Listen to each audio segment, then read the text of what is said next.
ৰক্তদান কৰা আৰু জীৱন দান একে কথা। আমি আজি ৰাতিপুৱা 10 বজাতে আহি ফকৰুদ্দিন আলী আহমেদ মেডিকেল কলেজত বৰপেটাত উপস্থিত হৈছোঁ। লগতে মোৰ আমাৰ দীপাঞ্জলি আহিছে। মই আজি তাৰমানে ব্লাড ডনেট কৰিম। গতিকে আমিতো বেলেগ টকা পইচা দি মানুহবিলাকক হেল্প কৰিব নোৱাৰোঁ, আমাৰ সিমান টকা পইচা নাই। গতিকে আমি মোৰ নিজৰ ব্লাড আজি মই ডনেট কৰিম। গতিকে মোৰ ব্লাডখিনি দি কোনোবা যদি জীৱনতেও বাচে তাৰ বাবে মই অলপ সুখী হ'ম। গতিকে মই আজি মোৰ ব্লাড ডনেট কৰাৰ কাৰণে আজি এই বৰপেটা মেডিকেল কলেজত উপস্থিত হৈছোঁ। লগত আমাৰ দীপাঞ্জলি আছে। মোৰ তাৰমানে কিবা মাথা চাথা ঘূৰি যাব পাৰেতো, সেইকাৰণে লগত লৈ আহিছোঁ। নহ'লে বা আৰু ব্লাড ডনেট কৰি ইফালে যাওঁতে একলে অলপ অসুবিধা হয়, সেইকাৰণে লগত লৈ আহিছোঁ।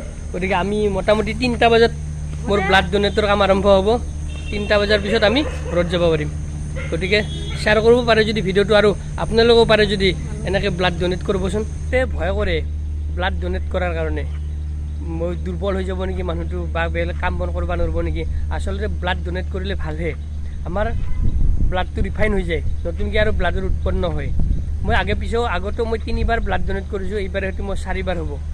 গতিকে ভয় কৰিব লগা এইটো একো নাই। ব্লাড ডনেটটোত একো ভয় কৰিব লগা নাই, ভালহে, নিজৰ দেহৰ কাৰণে ভালহে হয়।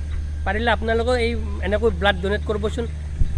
বেলেগ উপকাৰ কৰিব নোৱাৰিলেও মানুহ একজনক, এটা মানুহৰ যদি জীৱনো দান দিব পাৰে, আপোনাৰ ব্লাডখিনিৰে যদি এটা মানুহৰ জীৱন উদ্ধাৰ হয়, সেইটো এটা বহুত উপকাৰ কৰা হয় মানুহজনক। গতিকে আপোনালোকে মোক আশীৰ্বাদ কৰিব যাতে আৰু ভৱিষ্যতলৈ মই এনেকৈ ব্লাড ডনেট কৰিব পৰা হয়। জীৱন এখনি মায়াময় জীৱনী, মৰম মায়াৰে এটি কাহিনী।